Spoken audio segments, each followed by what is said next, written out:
Amanda, I was on the motorway yesterday and I saw a sign which said that the bridge here in Bath, Cleveland Bridge, was going to reopen on September the 27th. Is that what you're hoping for? 27th or 28th is what we're hoping for, and that will be a partial reopening. So similar to when, before we started doing work on the bridge, we had a phase where it was partially shut. We're going to do the same in the takedown time of the work. So what we're talking about, the work that was done here, there seems to be two schools of thought. One school is saying that this was a repair job. The other school is saying that this was a strengthening exercise so the bridge could take even heavier HGVs. Which was it? So what happened was that the council put in a listed building application to the planning committee, and what the repairs that have been done, the work that has been done, has been in accord with that permission. What it was seeking to do was to repair the bridge. However, in order to do that, because as you know, 1927 the concrete was put on and there was ironwork within that had degraded, in order to repair the bridge, to get it back to the state that it was before and capable of carrying the traffic that it was before, that did mean that some of the steelwork had to be strengthened. It was the first opportunity, I suppose, that the professionals had a chance of looking close up at what was underneath. Did things turn out to be worse than expected or better than expected? They certainly didn't turn out to be better than expected. I think it's fair to say there are 4 big trusses, of which 3 were about how people thought they were going to be, but the 4th really was significantly worse than had been anticipated. And there was nothing you could do. I mean, they did all the work possible beforehand in terms of, I call them X-ray machines, they aren't X-ray machines, but they did everything they could, short of taking the concrete off, to get the best possible view. But once they took the concrete off, the 4th truss was worse than they anticipated. So the bridge was reaching a dangerous state? The bridge was reaching a state where something absolutely had to be done, yes. Now, there are those saying, why wasn't this attended to earlier? So the report that really brought this to our attention, or brought this to the council's attention, was in 2016. And I think it is fair to say not an awful lot happened between 2016 and 2019, other than it being a known problem. You weren't in power then? We weren't in power then, no. So we did come into power in 2019 and grasped the nettle. Having said that, you know, once the report had been done, you were aware that it's a snapshot and a point of time. All the time that this is going on, you believe that the bridge may be degrading, so absolutely we made it a priority to make sure that we could get this fixed. So when you were in opposition, you were pushing for something to be done? What we were saying is we have to make sure, one of the key things that a council is here to do, above and beyond anything else, is protect the safety of its residents. And if there was something there that we felt was certainly on the road to becoming unsafe, even if it wasn't unsafe right at that time, something had to be done, yes. Now, hopefully then by the end of the year, traffic will be back to normal on the bridge. Everyone will be using it, and that of course includes HGVs.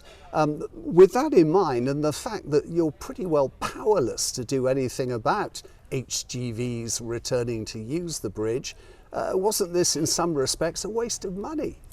So, although all public money is public money and none of it needs to be wasted, this is actually Department for Transport's money, not ours. And they obviously believe that it wasn't a waste of money. And if you think about how few bridges Bath has got, even taking the HGVs out of the equation, we needed to have a safe crossing at this end of town for cars and vans.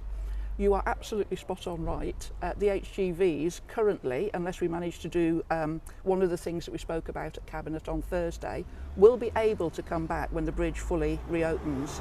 I don't know if all of them will, because some of them have now found different routes and they may find them just as easy to carry on doing that. But ultimately the government's got to make a decision about how it wants to see freight move around the country, and specifically for us, how it gets it from the M4 corridor down to the southern ports.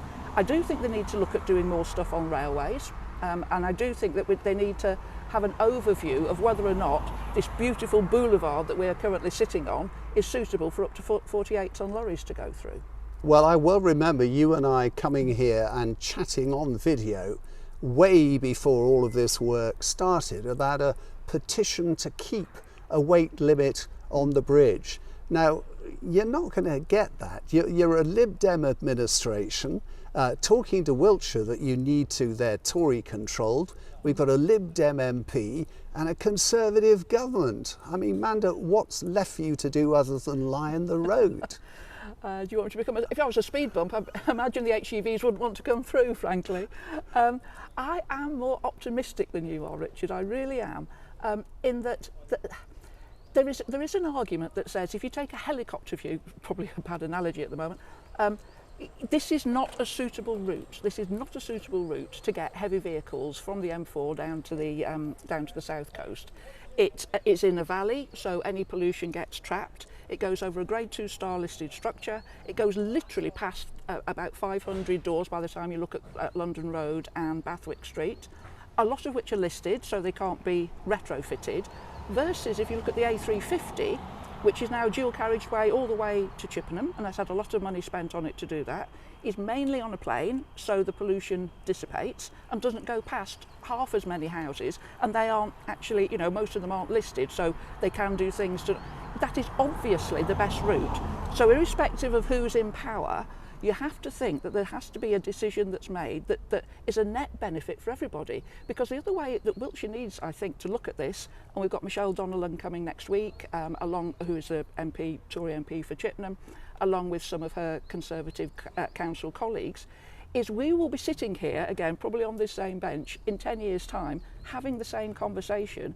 If this bridge gets subjected to further really heavy HGVs, we'll have to be shut again.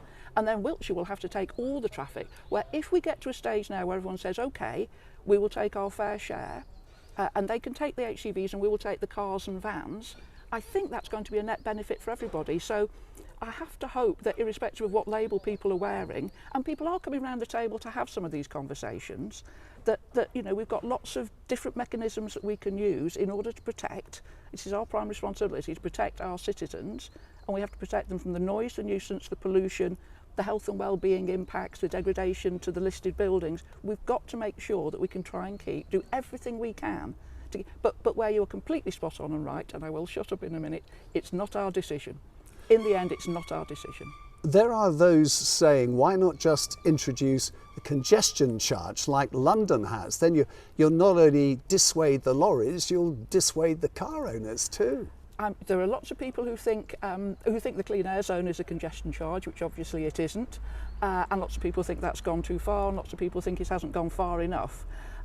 I think what we need to do, I think you were watching Cabinet, weren't you, on Thursday, is see more data from the clean air zone. Currently we've only just got the first quarter's worth of data, and then see what has happened in terms of people changing their behaviour and amending their behaviour. We didn't bring this clean air zone in to make money, we brought it in to get people, to give them a little nudge when they're thinking about buying their next van, to make sure that it was Euro 6 or above compliant. Are you the administration that hates cars?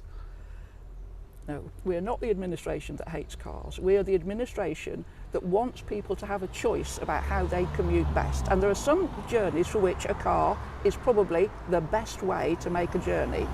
What we are completely against are unnecessary car journeys.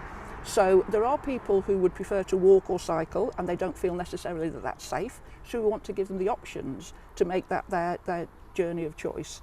If you've got two fully fit, able-bodied children and you're driving them 5 minutes to school, we want you to reconsider whether or not that is doing them good. It may be doing them good for making them have an extra 10 minutes in bed this morning.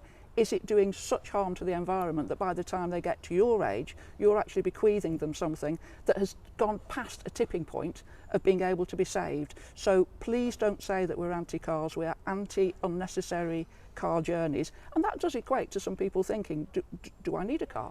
Can I work with Car Club? Manda, we are sitting, apart from this motorbike just going by, let's let it go. A Deliveroo on a Sunday morning. we are sitting in what is a very quiet Bathwick street. This, of course, is your patch.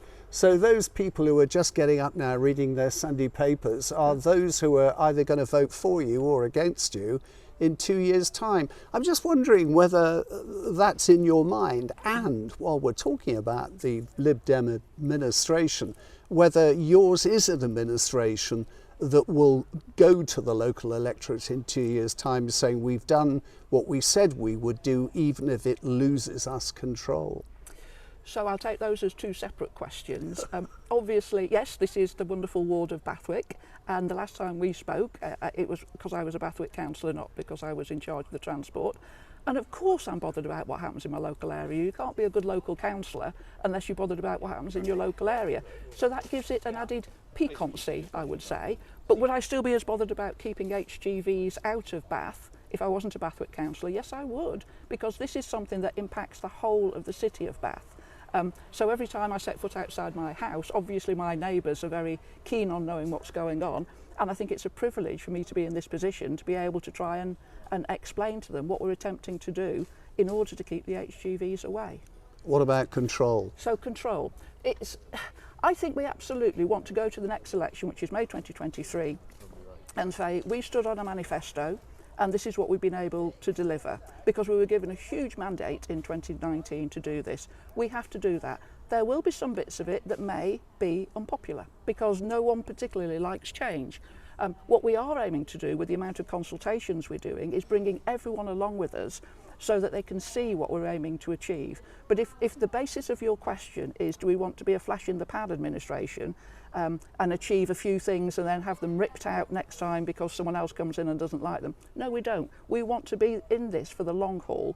The trick will be making sure that the electorate, who I trust entirely, see what we're trying to do and accept in May 2023 we may only be halfway through achieving the things that we want to achieve.